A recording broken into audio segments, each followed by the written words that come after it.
I don't know who's going to be the main topic of this video. So, Black Quarterback Series. Scotty and Mike, what does it say about this offense that you can keep distributing the football to so many different places? Yeah, I think the fact that we got so many guys that we can trust. I think, obviously 9 guys caught it this week. Last week, 10 guys. I think that the guy that we're missing was George, to be the 10th. But I just think that, guys, we have so much confidence in everybody. I think how we play together, we're having fun. We're enjoying the process. It's about winning. It's about that process of that. So we're doing the right things. We got to get better. We got to keep working. But, man, we're having a lot of fun. So if you don't know, my name is Keith. I do Black Quarterback Series. And this week, a little bit of a light week. We might talk about some other things, some other teams, because it's a little bit of a light week. So let's get into it. So the Steelers and Browns. I don't have Jameis's numbers, but they will be on the screen. Sorry for my radio listeners if this goes up on the radio station. So Russ, though, was 15 for 26, 158 yards and 2 touchdowns. So I was watching this game along with the Panthers game, and we're going to get into that game because that game was crazy. But this game was going as you would think it would go up until Jameis Winston threw that interception. He throws the interception. They ultimately score off it. And that's almost the game at that point. Because after the first quarter, the Steelers outscored them 24-7 for the rest of the game. So I essentially stopped watching that game because it was pretty much over. Now, the Cleveland Browns season is over, and the Cleveland Browns season has been over for a long time. So as teams start getting eliminated from the playoffs, I might start making dedicated videos for them in these videos and cut them out, blah, blah, blah. Y'all know how that goes. So, Cleveland. So, for Cleveland, I don't even know what to make of this season. Jameis Winston. Deshaun Watson was terrible. I defended him for as long as I could, but he was terrible considering all the off-the-field stuff that he was dealing with. He never got in. He never, ingrained himself with the fans, even though he was found innocent and all this. It just never worked, right? Probably the worst contract in sports in the history of sports. He got it. He's good on money, right? But it's time. You got to take that hit on the chin and you got to release him. Take that hit on the chin, push that money off. Deshaun Watson to be on one of those lists where we look back and be like, dang, it's 2050 and Deshaun Watson is still in their books. He'll probably be one of those guys, right? Because you need to get Deshaun away from the organization. And I've said this before, and Deshaun needs to get away from football. So Deshaun needs to get away from football, and the Cleveland Browns need to move on. If I'm the Cleveland Browns, I'm looking for a quarterback in the draft. I'm seeing if I can move up and get Shador. If I can get Shador or Cam or what is my guy from Texas, Quinn Ewers. If I can get one of those guys and trade the farm to get one of those guys, I'm doing it because this team is so close. And could you imagine putting a Cam Ward in this situation, putting a Shador Sanders in this situation, putting a Quinn Ewers in this situation? Now, if you're going to go the Quinn Ewers route, you might as well keep Deshaun Watson. But Quinn Ewers is fairly younger, but the interception thing and the poor play is a problem. So if I'm a GM, I'm not picking Ewers until either the bottom of the first round or the top of the second. I feel like there's better guys there that you can go for. But Cleveland got to make a move because you're in the division with Lamar Jackson, the second or first best player in the league.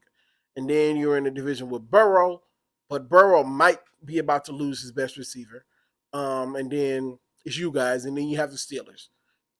2 star-worth cornerstone organizations, then a clown show, and then it's you guys. You're the other clown show.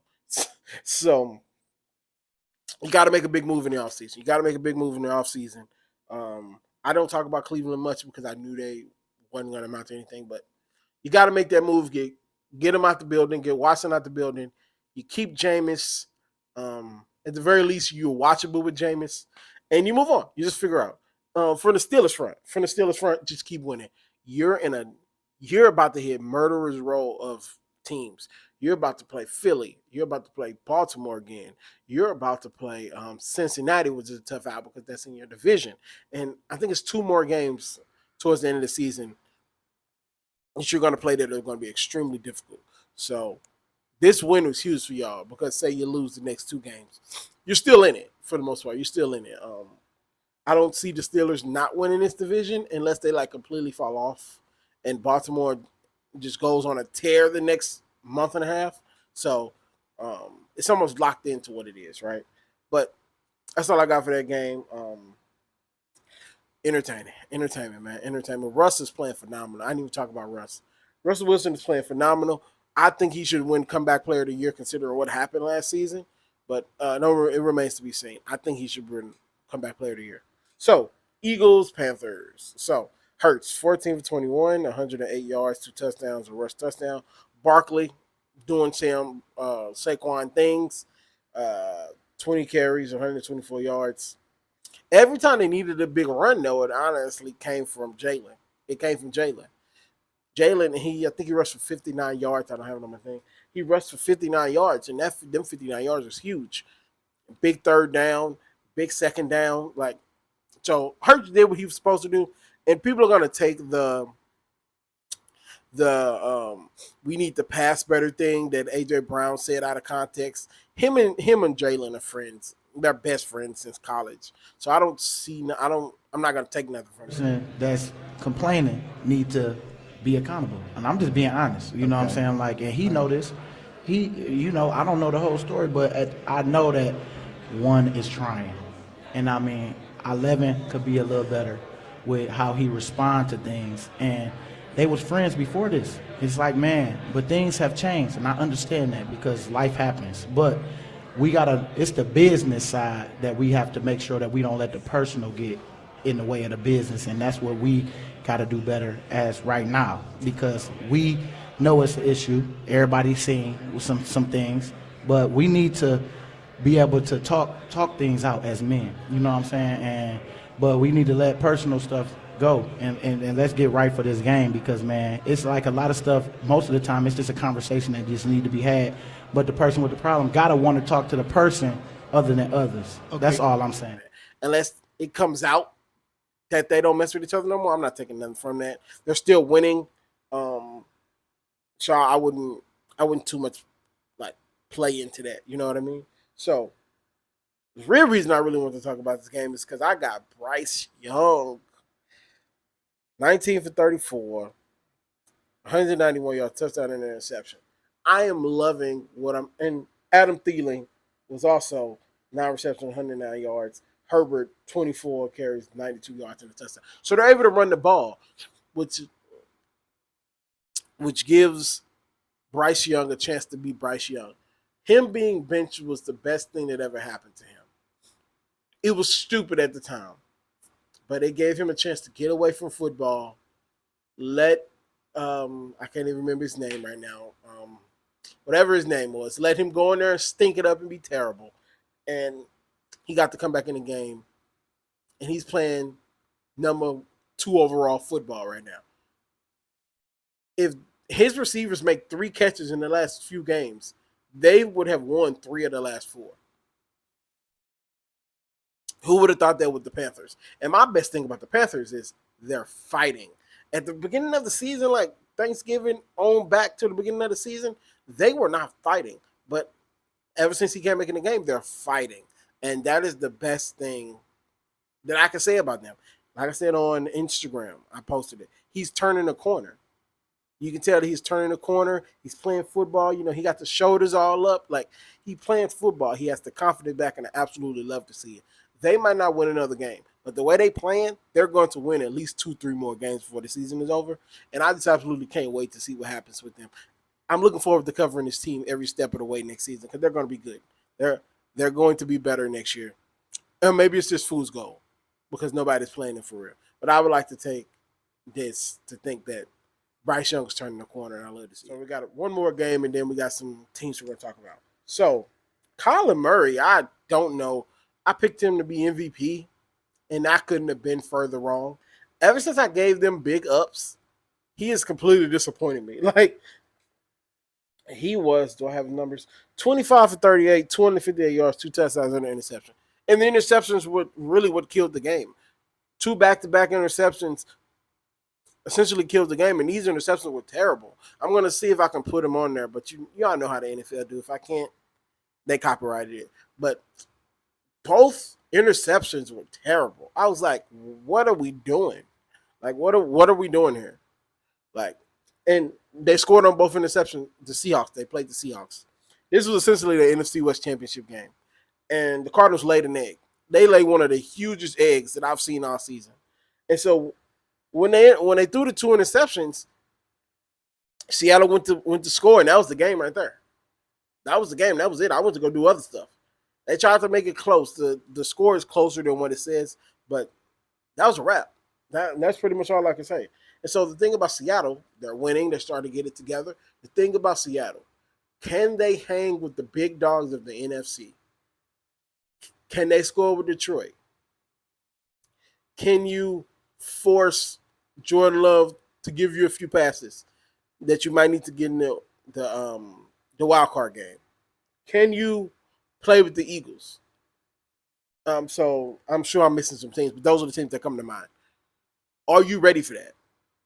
Mike McDonald, are you ready for that? You've been using the AFC Championship game as a defensive coordinator, but this is a little different. You're the head coach. So it's going to be interesting to see where they go from here.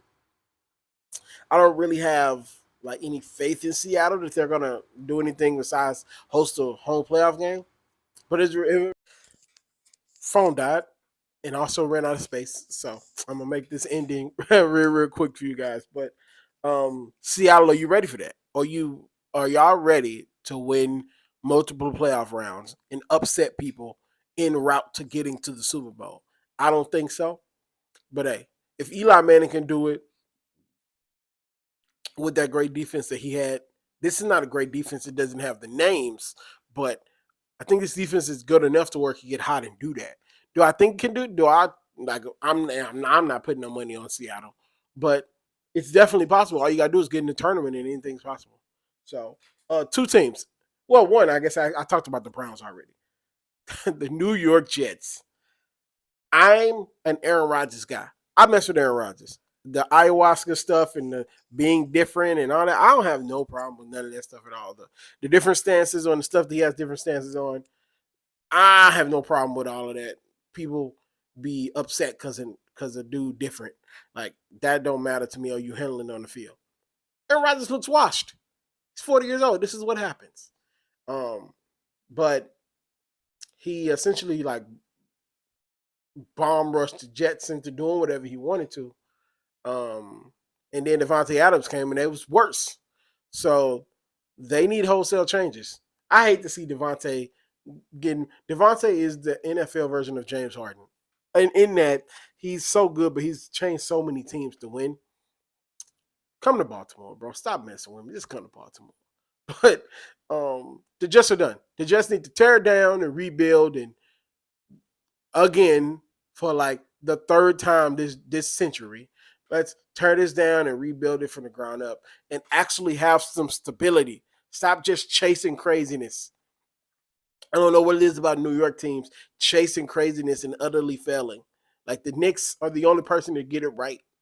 So it's sad to see what happened to Aaron Rodgers. Like, normally our grades go out like this, and people are dancing on his grades, so to speak, because they don't like his politics. Which, again, his politics are not like crazy, but they're just different. But yeah. I really have nothing to say about the Jets other than they need to just tear it down and rebuild. For my Madden players, I bet the Jets are a dope team to rebuild because they probably got a lot of cap space and you could trade everybody. So, but that's all I got for you guys for this week. We're coming down to the end, guys. Let me know what you guys think. I'm not going to do a video on the Thursday night game, obviously. It's not one of our guys playing. So if anything else happens in this crazy week, you guys will see my face. So I'll talk to you guys next week. Peace.